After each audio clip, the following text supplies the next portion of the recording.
Welcome to episode 89 of the Cycling Europe podcast. My name is Andrew Sykes and I'm in the centre of Bradford, the UK City of Culture 2025, and more specifically I'm in the middle of a very noisy centenary square just beside the magnificent Gothic town hall. It's noisy because of all the fountains around me.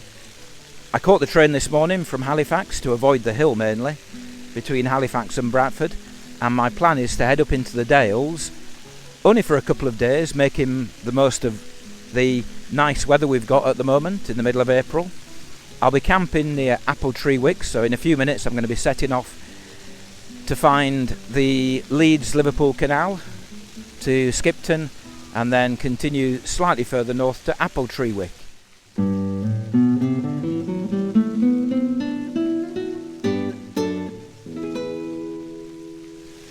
We're also in this podcast, apart from hearing about my short trip to the Dales, we're going to be hearing from three people who have contributed monologues to the podcast in recent months. It won't just be me you're hearing from, you'll also be hearing from three other cyclists. So without further ado, I'm going to head off in the direction of the cycle track that will take me initially to Shipley, Saltaire, Bingley, and eventually Skipton and the Yorkshire Dales.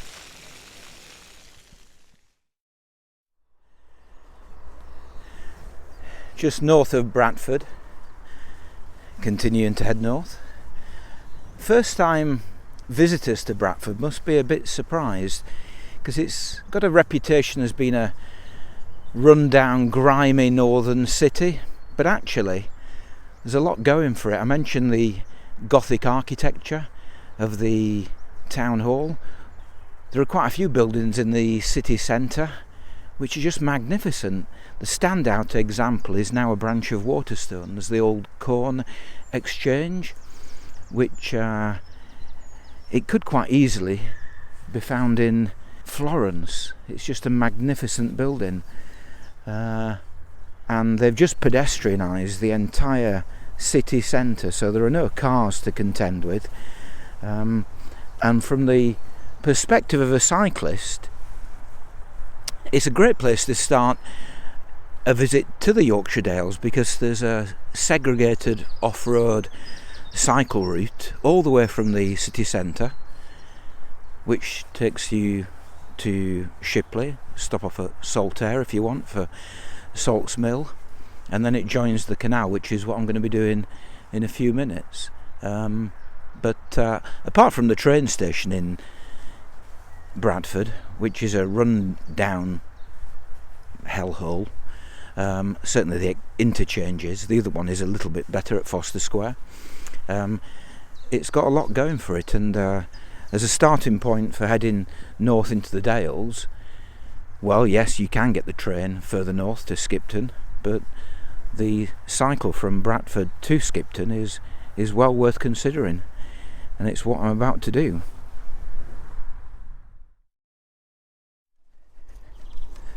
Continuing to head north, I've just passed through Bingley and Keighley is to my left.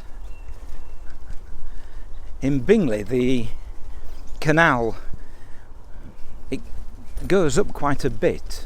There's a set of 3 locks, and then there are a set of 5 locks, and north of Bingley the canal just clings to the side of the hill.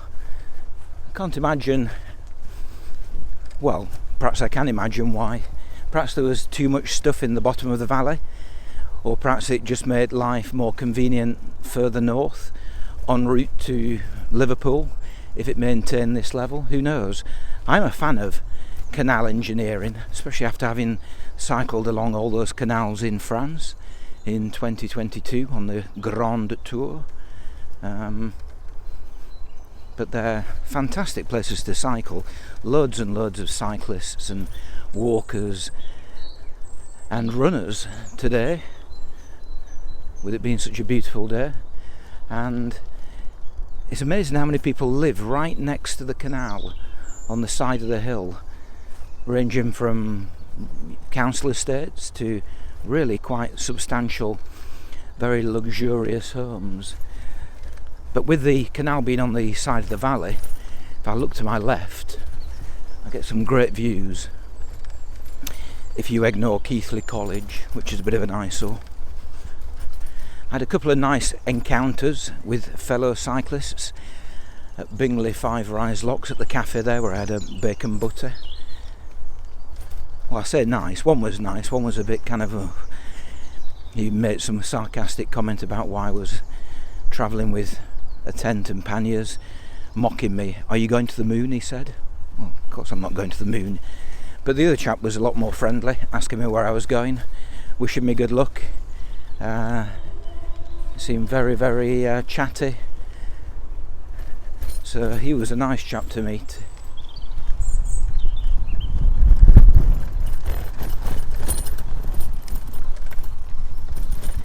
Oh, the path does get a bit rough sometimes. It's a bit like the Canal du Midi. Well, not quite as bad as that.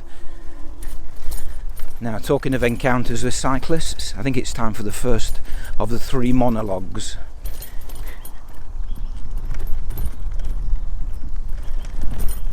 Come in.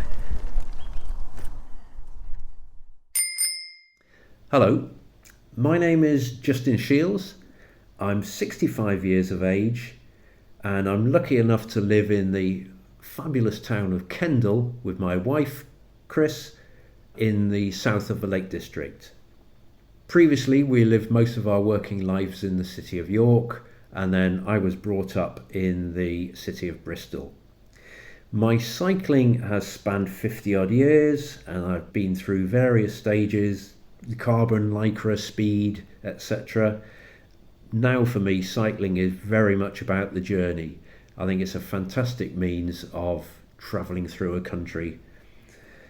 Welcome to my garden is what I want to talk about today. Some of you, I'm sure, will have heard of Welcome to My Garden, and I want to start by saying that I have absolutely no affiliation to Welcome to My Garden. However, I might be able to benefit by doing this monologue, as I'll explain at the end. Basically, Welcome to My Garden works much the same as warm showers, except rather than being offered a bed or a room, you're offered a patch in someone's garden. The history of it is not very old, it dates back to the COVID pandemic and to Belgium, where apparently the regulations there permitted someone to go and camp in someone else's garden, provided they weren't in direct contact with them. The 2 people who set up Welcome to My Garden, whose name, forgive my Belgian pronunciation, are Manon and Dries, I'm sure that's terrible, set up an app so people could locate where they could go and travel to and stay. So there's an app which I'm also guessing has developed over time, which has the mapping facility in it is really very good. I like it a lot, and particularly I like the feature where you can tick a box and it shows the cycle routes in a particular part, and it will show the national routes, the international routes, the Eurovela routes and local routes, etc. So it all works very neatly. Who is Welcome to My Garden for? Well, they stipulate pretty clearly you have to arrive as a guest, you have to arrive at a host's place as either on foot or on a bicycle or a tricycle, I guess, or a monocycle or unicycle or whatever. You get the idea. So how does it work? You look at your map, you look and see what the host is offering and see if it matches your needs. The minimum a host can offer is a patch of ground.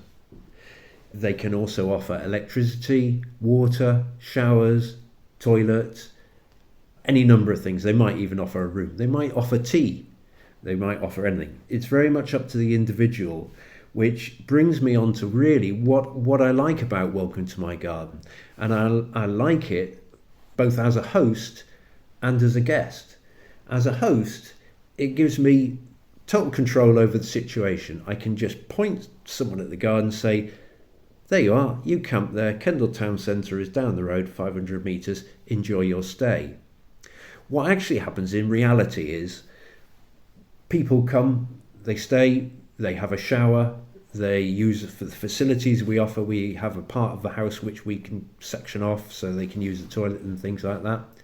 And then we normally end up sitting in the garden, drinking beer and talking about travels by bicycle. In particular their travel, because they are normally on a journey. As a guest, I also like that because I don't feel I'm imposing on them, on the host. That makes me more comfortable with my stay. Again, it's kind of up to both parties to work out how much time they will spend together, but I feel I have some control over that. The cost of joining Welcome to My Garden is €30 per year, and that gives you access to the mapping, which I think is actually accessible without being a subscriber. It means you're able to contact the host so you can actually plan a journey. The people behind the project or the app, Dries and Manon, I have no idea about them, but they do seem to be genuine people. They're definitely cycle tourists. There's a website and a chat forum and messaging, and people put their stories of where they've travelled and how they've used Welcome to My Garden as part of their travels. Where is it available then? So Belgium is obviously where the project started, and there are in Belgium 3,200 gardens available.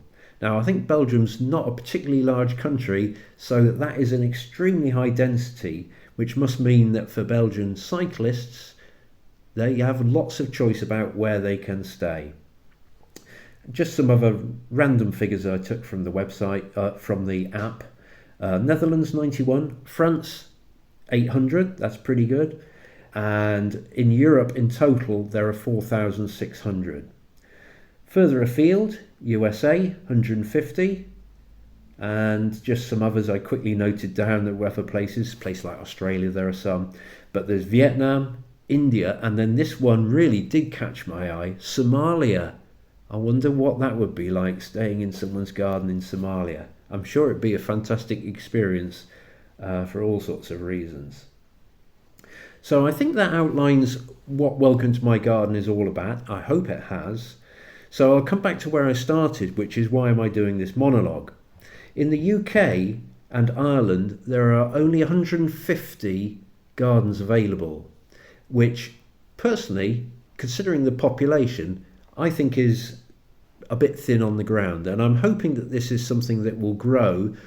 And coming to the selfish element of it, when I cycle, I want to go where I want to go, and it would be great if I can go travel in where I'm going, and to have plenty of choice about how far I go on a certain day or how far I go off my route. So my motivation is to try and build the network in the UK. Well, as I said, Chris and we're in Kendal. Welcome to my garden. I hope to see some of you have subscribed and come and stay with us in Kendal. It's a fantastic place. Thank you. Bye. I've arrived at a dead end. Well, kind of. There's a big metal fence in the middle of the towpath in Silsden, and it says Silsden to Kildwick towpath improvements, improving the Leeds and Liverpool Canal towpath for everyone. From March 2025 for approximately 16 weeks. I can't cycle down here. It is no longer on the National Cycle Network. I think that finished just north of Keighley. I haven't seen any signs, and yeah, well, I suppose it gives me a reason to come back in the future and see what it's like once they've improved it. But it does mean I'm going to have to find an alternative route, which, yeah, I might have to resort to Google.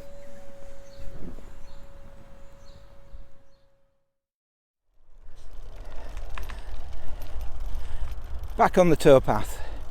Google didn't really help. It wanted to send me on the main road that you can still hear just to my left.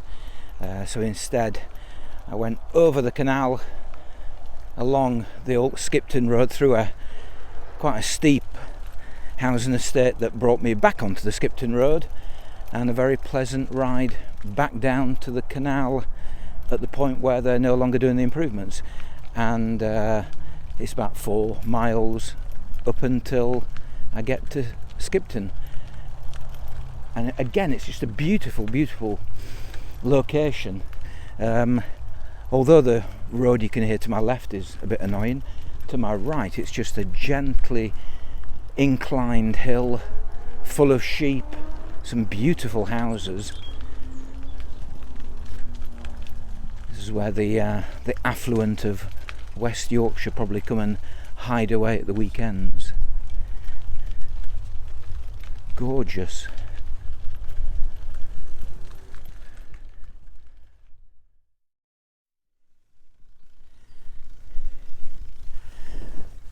Short pause in Skipton to go to the bank and just to sit and watch the world go by in the churchyard. And I'm now at another church. This one is in Empsey with Eastby. I think that's 2 villages that have kind of merged into one over the years. It is picture perfect, and it's beautiful weather, and it's warm. I've de-layered. I'm now down to 3 layers rather than 4 that I set off with, and I needed those at the beginning of the day, but I certainly don't need 3 now, so it may be a case of de-layering again in a few minutes. I'm now following the Yorkshire Dales cycleway with its distinctive ram signage. It's not part of the National Cycle Network, but I suspect I might be following it quite a bit over the next couple of days, and I'm certainly going to be following it as far as Appletreewick, or kind of nearly. I think I've got a branch off it to get to Appletreewick itself, but I've got a hill to climb. I can see it in the distance, and I'm beginning to regret not having something to eat in Skipton. I'm going to have to survive on that bacon butty that I had when I was in Bingley.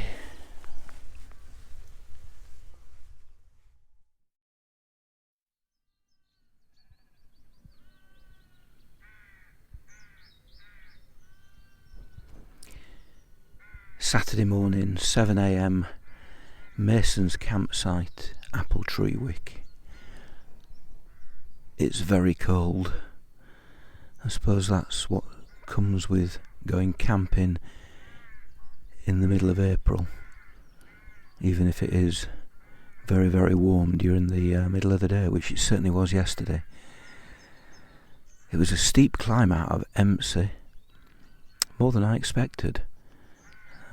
Good views from the top of the hill, and then a gradual downward cycle towards Burnsall.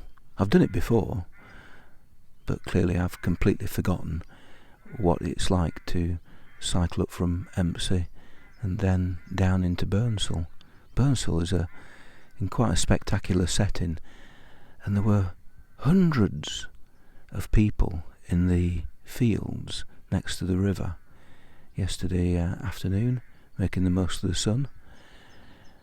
I just went and had a pint of beer in the pub before later in the afternoon making my way down to Appletreewick, which is not very far, set up the tent, and then went up to the other pub, the Derwent Arms, for a burger and chips and another beer.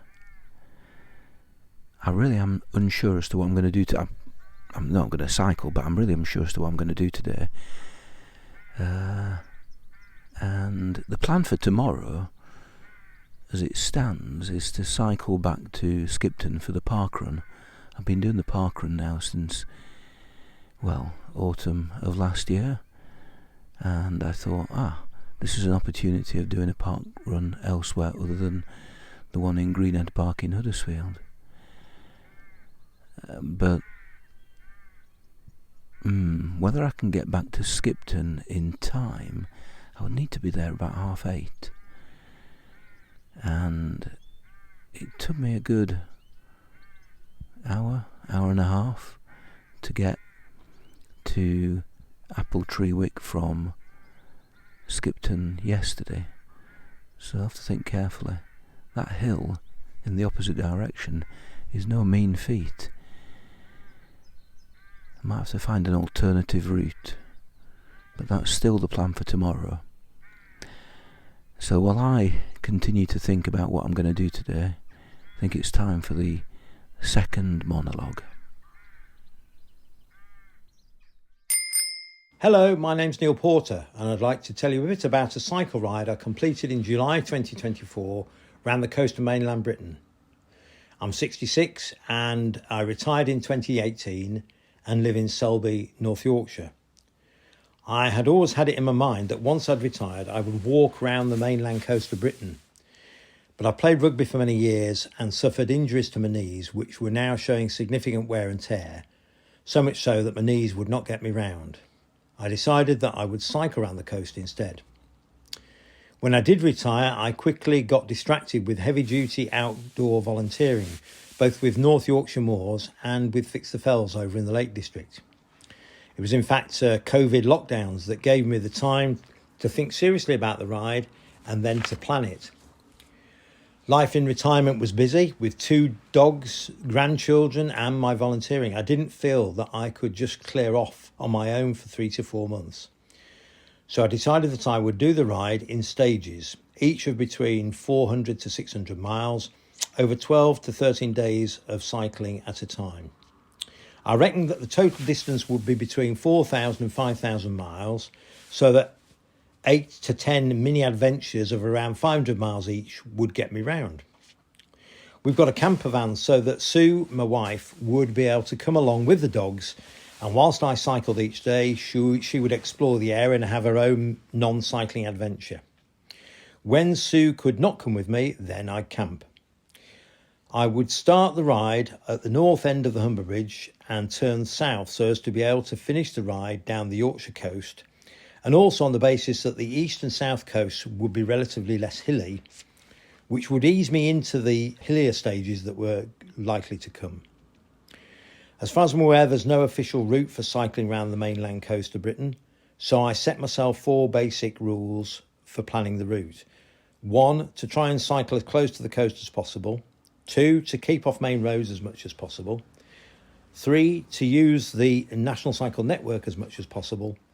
4, to apply common sense to rules 1 to 3. I use Komoot to plan the route for each stage and then to navigate on the ride. I recorded each day's ride so as to be able to compare the planned route and mileage with the actual route and mileage. If the stage was generally less hilly, I planned to cycle on average around 45 miles each day, and on hillier stages 38 to 40 miles each day. When Sue was with me in the camper van, we would need to book campsites ahead of each stage. So having decided the sort of daily mileage and set the route, I then had to try and find campsites either on or close to the route. This often proved pretty difficult, with an available campsite perhaps some way off the route or further along the route than my daily cycling target, so that one day I might cycle 50 to 60 miles and the next day 35 to 40 miles. Even when Sue wasn't with me with the camper van, I booked campsites ahead, as having a place to aim for suited my mentality. I wanted to cycle every day, so there were no planned rest days at all throughout the whole of the ride. And there ended up being only one day when I didn't ride, and that was not my choice and frustrated the hell out of me. Excursions, detours, rides to and back from campsites away from the route added to the planned mileage, but I had all day to ride and to get to the next campsite, so it never really stressed me that I was doing more mileage than I planned. Each day and probably each hour, the question crack on or stop and sit, or stop and go off and have something to look at, something of interest, or have something to eat. That was the question all the time, and you can guess that the weather played a big part in those decisions each day. I'd used a Dawes Audax sport bike when I cycled Land's End to John O'Groats before, and for Way of the Roses, but we weren't carrying much then, and I was worried that it wouldn't have enough low gear inches to cope with the climbing that was going to come and the loads. After some research, I settled on a Genesis Tour de Fer 20. It's got flat handlebars, and these could easily be replaced with touring bars, although in the end I settled for ergo grips with adjustable bar ends, which proved great in giving plenty of hand options. The bike came with quality front and rear racks, Schwalbe Marathon tyres, a dynamo hub which powered good lighting, and the components were uncomplicated, they're robust and reliable, apart from, I would say, the cable disc brakes and in particular the resin pads, which wore down really quickly and were easily contaminated. They needed adjusting probably almost every day to try and get the best out of them, and they're made for some pretty stressful cycling, particularly in the wet. Separately, and in circumstances deserving their own stories, the front brake and then the rear brake were swapped out en route for entry-level Shimano hydraulic brake sets, which were a complete revelation to me and an absolute joy. Most importantly with the Genesis, it had really good low gear inches, which I knew I'd need to get me up the hills. The ride would be round the mainland coast of Britain. I'd leave Northern Ireland and most of the various islands for future tours in their own right. But there were 2 islands I would visit on the ride. I got the ferry from Lochaline to Fishnish on Mull and then cycled up to Tobermory before getting the ferry to Kilcohen on the Ardnamurchan Peninsula, so as to be able to visit the lighthouse at the point without having a long section of cycling back on myself. And as there's no coastal route between Monologue and the Kyle of Lochaush that I could find, I took the ferry from Monologue to Armadale on Skye and cycled the Sleep Peninsula before heading back to the mainland over the Skye Bridge. There would be 27 ferries in total on the ride, and they ranged from the little motorboat for the crossing of the River Blythe at Wobbleswick to the commuter ferry across the Thames between Tilbury and Gravesend, and from the ferry platform with its tugboats over the River Dart between Kingswear and Dartmouth to the various Calmac ferries of the West Islands of Scotland. I really love the ferries. They always added a bit of tension to the day's ride, especially if there was more than one ferry I had to get in the day. They provided a lovely distraction and the views from the water were always spectacular. Now, with the decision to do the ride in stages, I felt I needed something that would commit me to completing the ride. It might be just too tempting to ride 1 or 2 stages and then not get back to it, if there was nothing really at stake. So I decided to raise money for charity. Sue's mum, Frida, had died of motor neuron disease, and there had been high-profile rugby players who had fallen to the disease. Doddy Weir and Rob Burrows had done fantastic work in raising awareness of MND and funds for motor neuron disease research before their deaths. And now Ed Slater, a Gloucester rugby player with a young family, has the disease. I'd try and raise some funds for Motor Neuron Disease Association, and so Neal's Bike Round Britain for MND was born. I set up a Just Giving page, and in the build-up to each stage and on every day of each stage, I posted to Instagram and Facebook with stories from the day, photos and information about the sights and sounds of the route.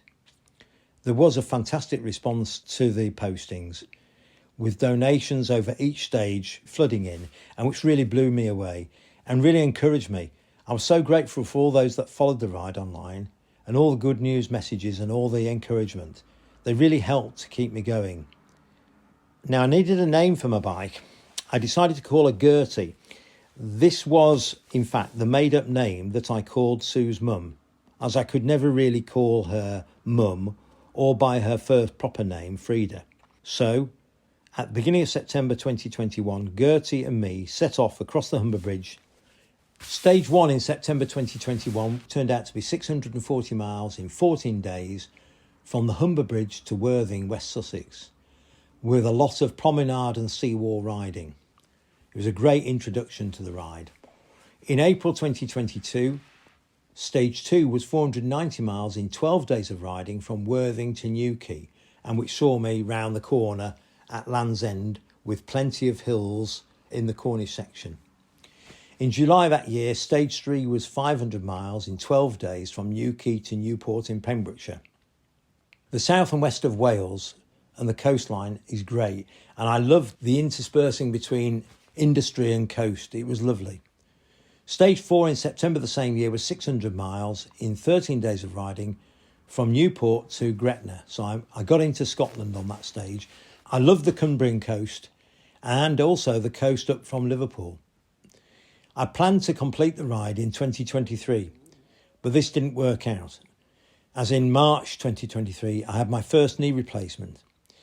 I had a great rehab and was back on my bike and volunteering within 12 weeks.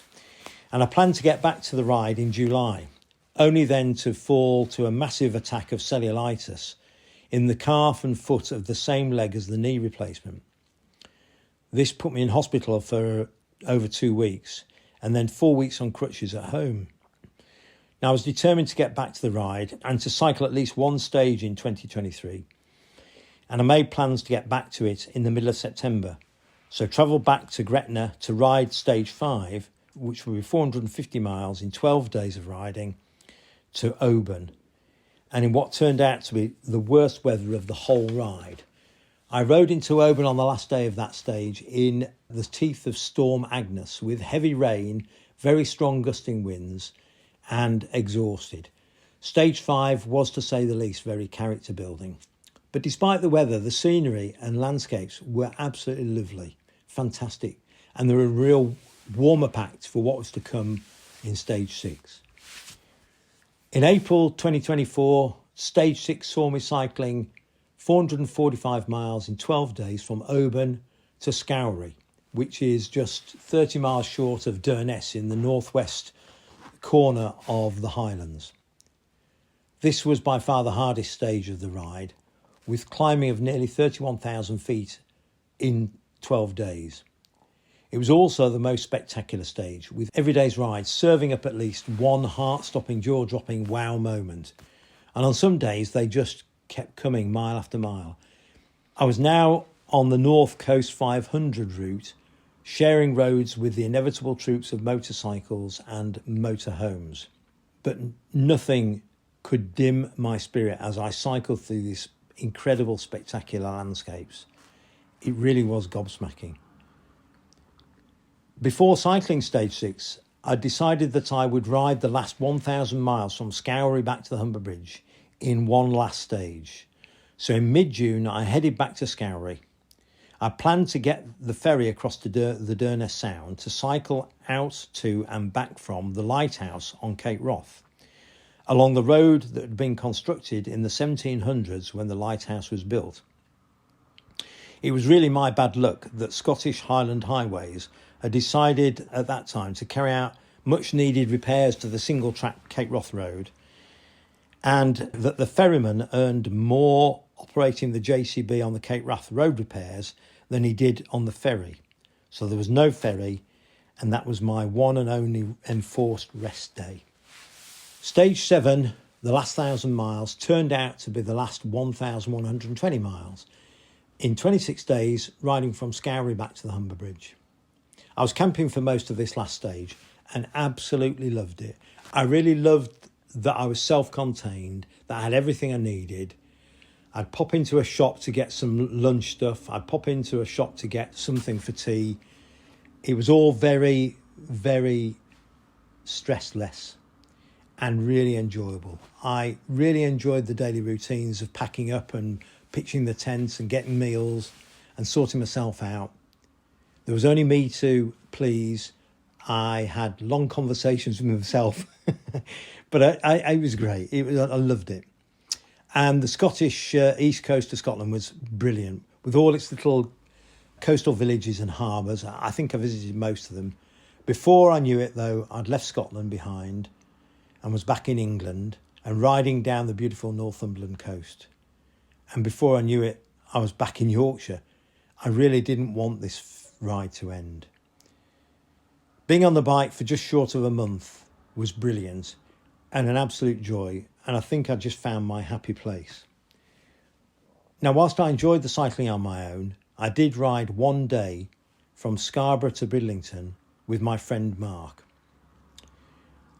We did actually have a lovely day's ride, and we were both chilled, both calm, didn't stress me out. It was just a lovely day's ride.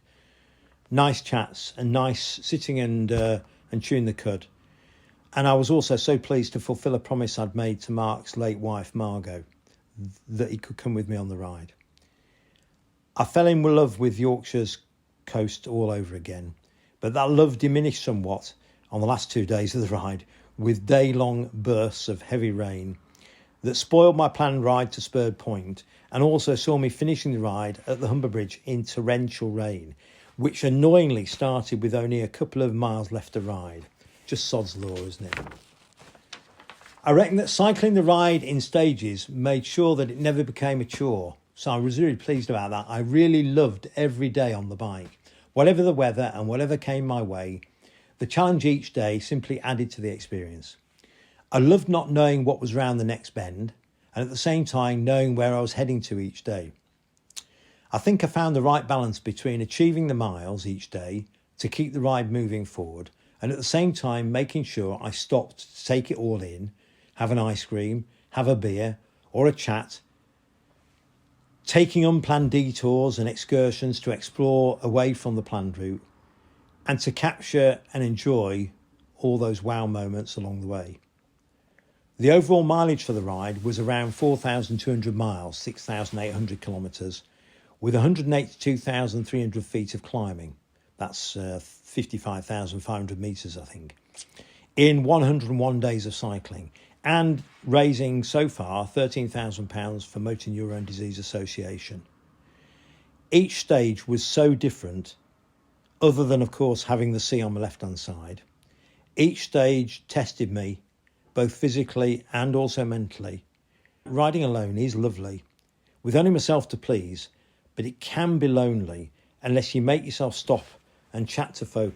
And people quickly became a very important part of the ride for me. Over 75% of campsite owners donated the campsite fees to MNDA. Such kindness and generosity of spirit was shown by everybody I came across. It really blew me away. A chat with a stranger on a bench as you gaze out to sea is an absolute tonic for the soul and a real joy. And it was a privilege to listen to the stories of people's lives in a moment in time and to feel that I might have just touched their lives in some little way.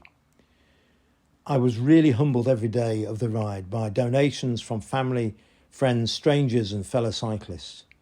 I often found myself welling up at the kindness of strangers as I rode round the coast of Britain.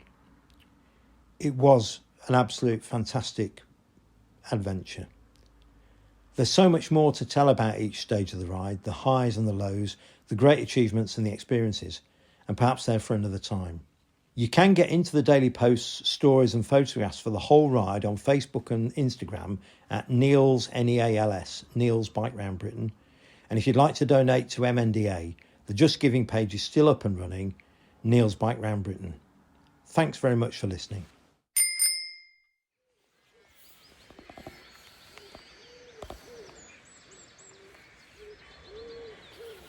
I'm having to be very patient this morning, just waiting for the sun to burn through the thick mist, not particularly at ground level, but above us in the sky, and it's still pretty nippy. It's about 8:30, I think. The sheep and their lambs are being fed by the farmer over there on my left, on the side of the hill, and I'm just waiting for the coffee shop to open at the campsite. I've had my own coffee, but I need another one, accompanied by perhaps a bit of bread or a croissant or whatever they sell. And then it's a case of, heading north, back to Burnsall, Grassington, have a potter around Grassington. I wonder if they're filming, actually. It's where they film all creatures great and small. And I know that they're filming this spring, so you never know, might end up as an extra. And then further north, before looping back down to Appletreewick for a second night in the tent.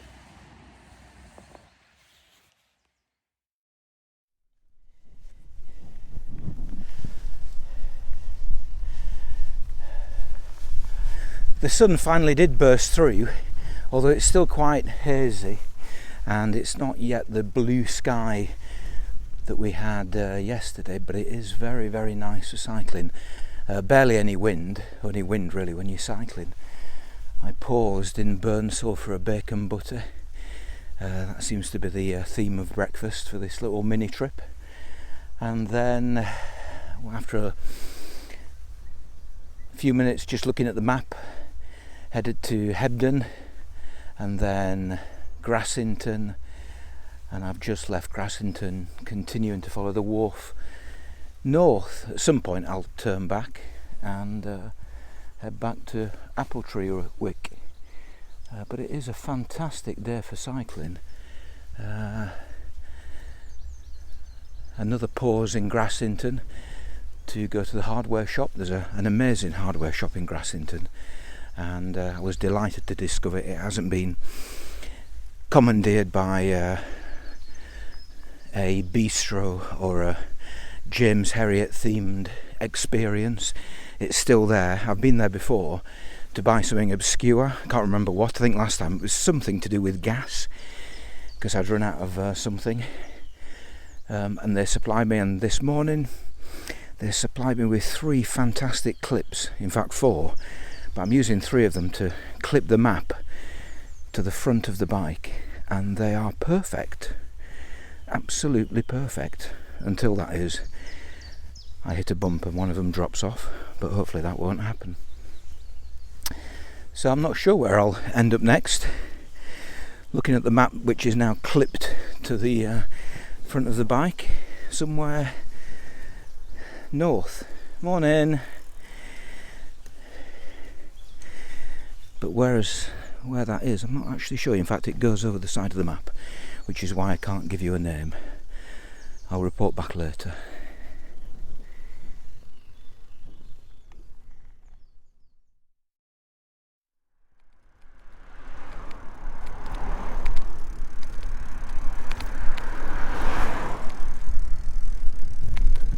By lunchtime I'd arrived in Kettlewell, and I paused for lunch, to buy lunch, a sausage roll, a banana and a can of Coke at the general stores in Kettlewell, an amazing place that sold almost everything, especially if you're into your art and your crafting. But Kettlewell, crucially, was the bit of my journey which was on the edge of the map. Even Kettlewell was over the map slightly. So I asked for advice from the chap who ran the shop, and he said, well, continue further north and you'll get to Buckden, where there's a nice pub. But the problem is there's only one road, and you can hear why that's a problem because of the traffic. Lots and lots of cars, compared to this morning when really the road from Grassington all the way to Kettlewell was deserted, almost deserted. I had it to myself, just me and a few of the cyclists and the very occasional car. That wasn't the case this afternoon. That's because there are 2 roads basically, one on the east side of the valley, which I was taking, and one on the west side, which is the one that the majority of the cars take, that passes just under Kilnsea Crag. But anyway, got it as far as Buckden, had a pint of light beer and a rest, and have turned round and I'm cycling into the sun back in the direction of Kettlewell, and I'll stick to that quiet road from Kettlewell all the way back down to Grassington, where I'll have another wander. I think I didn't really stay very long in Grassington. I think it's probably worthy of another wander, and then back to Appletreewick later in the afternoon. So as another car rushes past, I think this is the perfect time to have the third and final monologue of this episode of the Cycling Europe podcast. Hi, I'm Richard Jeffries, and together with Cath and Jules, here's a story about our Land's End John O'Groats ride in the winter over Christmas and New Year 2008 to 2009. Hi, I'm Cath. Warning: no shelter for 25 miles. Route can be impassable, even in good weather. This is the warning that welcomes cyclists to the bike route before they summit the Dromocta Pass in Scotland. It was also an invitation to adventure, and when we cycled past it in the summer of 2008, my first thought was, that looks fun. And that thought then turned into, wouldn't it be even more fun to ride this in the winter? I was planning to go touring alone the following year, and I wanted a shakedown ride to check the bike and fitness before heading off. Putting these two ideas together, Land's End to John O'Groats in the winter, or Le Winter Jog, was born. When Cath suggested the idea of Land's End to John O'Groats in the winter, I must admit I was a bit sceptical. Having ridden LEJOG myself in 1998, in the summer, I knew it wasn't easy. The British weather can be hard work, even in the normal touring months from April to October. But in the winter, I wasn't sure about this, so we did some research. Someone must have done this before, we reasoned. This was in 2008, so we asked on the UK Cycling Forum. If someone had done it before, it wasn't obvious. Some replies were cautiously supportive, but most people were of the "I'm not sure that's a good idea" nature, and certainly no one said they'd done it before. Before we set off, we had several questions. First, how do we keep our hands and feet dry when it's cold and rainy for days? Then there was day length. The days would be much shorter than a normal cycle touring day, and this was before the really good LED lights we have nowadays. So how would we manage when it was dark? Where would we stay? We usually camp, but most campsites are shut during the winter. Then there was route planning. Having cycled the route before, I was keen to avoid major roads, particularly at night. Mobile phones were a thing in 2008, but smartphones were still new, and Google Maps wasn't in common use. So firstly, we got help. We recruited our friend Jules, who is always up for adventure, the more challenging the better. Together we worked out a rough route, asking all our friends, and friends of friends, if 3 tired, hungry, and probably wet cyclists could stay a night. Surprisingly, quite a few people said yes, and that gave us the bones of a route. I then stitched together the detail along small roads using maps from the local library. I'm Jules, and I was really excited to be asked to join this adventure. On the 21st of December 2008, we got on the train to Penzance, and then began the ride from Land's End. It was really mild weather, but one small problem was that the photo thing at Land's End was shut. Nobody was about to take our picture, but we improvised with a timer, and off we set. Starting on the shortest day of the year meant daylight faded by mid-afternoon, and by 5 p.m. it was totally dark. By today's standards, our bike lights were pretty poor. They gave thin points of light that would illuminate a few feet in front, but no more. But we managed. I remember dusk setting in and then riding past houses with Christmas decorations and the mist settling on the fields and valleys before we arrived at a friend's parents' house in Bodmin around 7 p.m. The next day we rode across Bodmin Moor to Tiverton and a travel lodge, where we met up with some other friends for an evening and discovered that the festive period is an excellent time to ride a long way because everywhere serves huge calorific piles of Christmas dinner, which makes for perfect cycling fodder. We decorated our bikes with tinsel to celebrate. We aimed to set off early each day before sunrise and reached our destinations invariably several hours after night fell. We stopped with friends along the way, and we arrived on Christmas Eve at my parents'. Boxing Day was cold and frosty, and we briefly paused to help a sheep that had got its head stuck in a fence before riding through a largely deserted Oxford city centre to camp somewhere in Northamptonshire. A day later brought us to Pete's family home in Nottingham, which was fortunate because Jules' back wheel had started to have problems, and the following day we spent a while sourcing a new rear wheel from a rally dealer in the city. Having fixed the bike, we headed north, staying in a travel lodge next to the A1, where we found almost nothing to eat except Weetabix and days-old meat pasties. It had been raining a lot, and through York the River Ouse was covering the cycle path. Despite Jules telling us that we'd definitely be okay to continue, a few hundred metres out of town we had to turn back as the water was creeping up to beyond our hubs. North Yorkshire was surprisingly flat and easy. I remember green fields and views of Drax power station, and we rocked up at another friend's house in Northallerton. They were so lovely, but we discovered they didn't really know about the extreme calorific requirements of 3 cyclists who had been riding for about 10 hours. Their nut roast was delicious, but also modest, and given how far we'd cycled, we could have done with several each, rather than just one to share. I remember going to our room and raiding our supply of granola bars that evening. The further north we went, the hillier it got, and the shorter the days became too. Each day we typically spent hours riding after dark along A roads. The ones near Hexham are especially burned into my memory. Each time I heard a car coming up behind us at about 60 miles an hour in the dark, I did expect calamity, but it was fine. I think the sight of 3 cyclists out at night startled drivers enough to give us a wide berth. From Hexham, the hills got bigger. On New Year's Eve, we rode up past Kielder Water, and instead of a glass of bubbly, we shared a champagne truffle our nut roast friends had kindly given us before crossing the Scottish border. We wild camped, pitching our tents under pine trees, and were happily snuggled into our sleeping bags by about 7 p.m. It was chucking it down with rain that night, and we woke up after midnight to hear the distant fireworks. New Year in Scotland is quite a festivity, so it was a little tricky to find somewhere for breakfast, but we found an open cafe in Hoyk and hoovered up as much grub as we could before reaching Edinburgh, again after dark.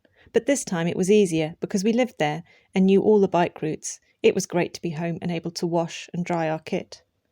The next day we met Pete from Nottingham again, this time to join us for a few days as we rode north. As we crossed the Forth Bridge, it began to snow, and by the time we were level with Loch Leven, lorries were struggling to get up inclines. The snow added both new challenges and great beauty. We arrived at our friend Ellie's flat in Perth that evening to nearly a foot of snow. Luckily, Ellie's partner had made what still counts as the most excellent slow-cooked beef and Guinness stew I've ever had. I can still remember how the beef melted in the mouth. We were a bit concerned about the next few days. The Dromocta Pass is the highest and one of the wildest parts of the route. The warning sign is right. There isn't any shelter, not even in summer, much less when there's over a foot of snow on the ground. However, off we set, initially to Mike's house in Pitlochry. We arrived to find he'd booted his teenage kids out and given us both their rooms and their dinner, which he had to cook on the wood burner because electricity was off due to the blizzard. We bought wellies and welly boot socks to ride in for the next few days.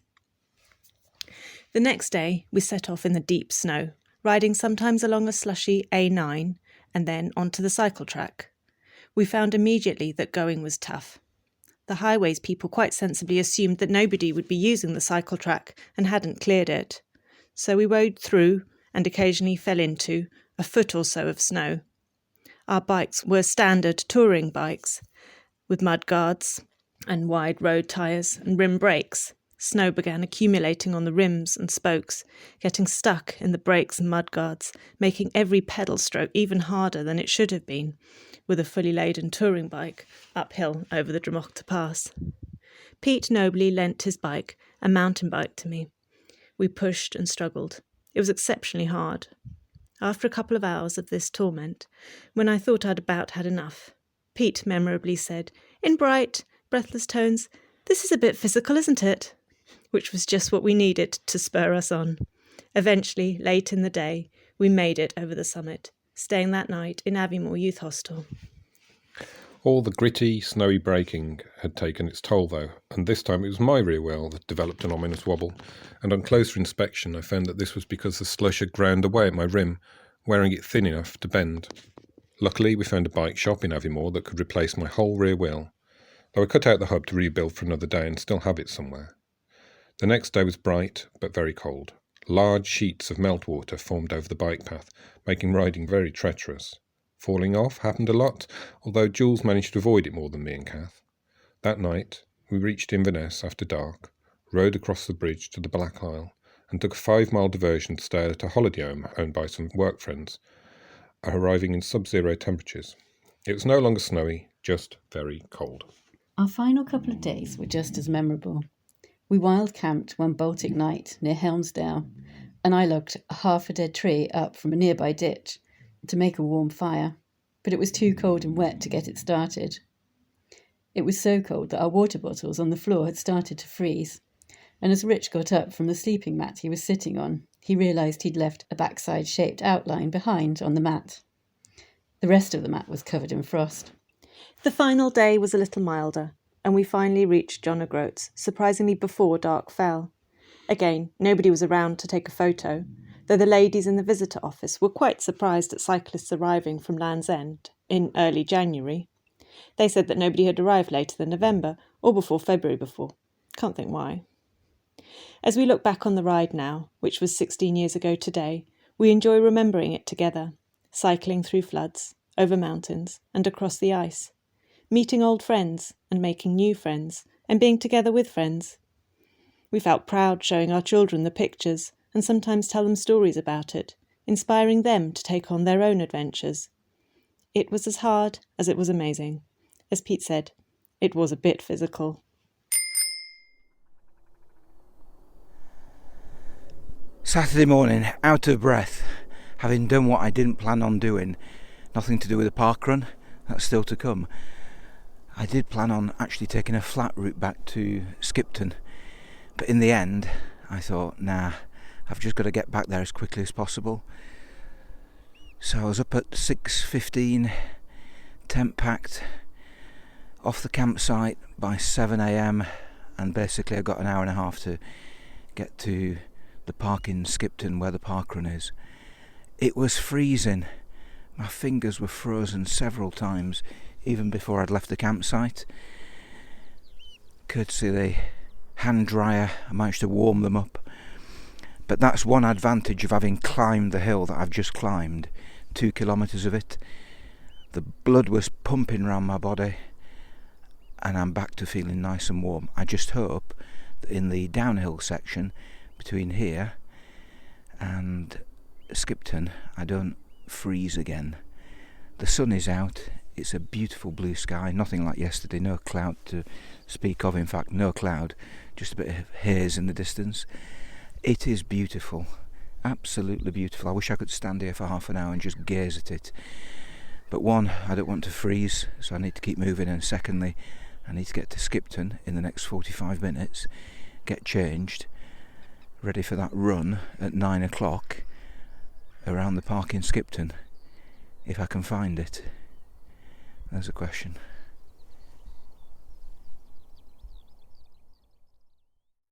It's now Sunday afternoon, and I made it home after my little trip to the Dales. Hope you enjoyed listening to how I got on.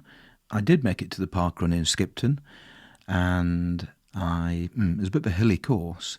It was either uphill or downhill, and a lot tougher than the one in Greenhead Park in Huddersfield. My time yesterday was 28 minutes and 4 seconds. I don't think there was ever any risk of me beating my Huddersfield PB of 26 minutes and 49 seconds, which was only set last week, but there we go. Anyway, this is not a podcast about park runs.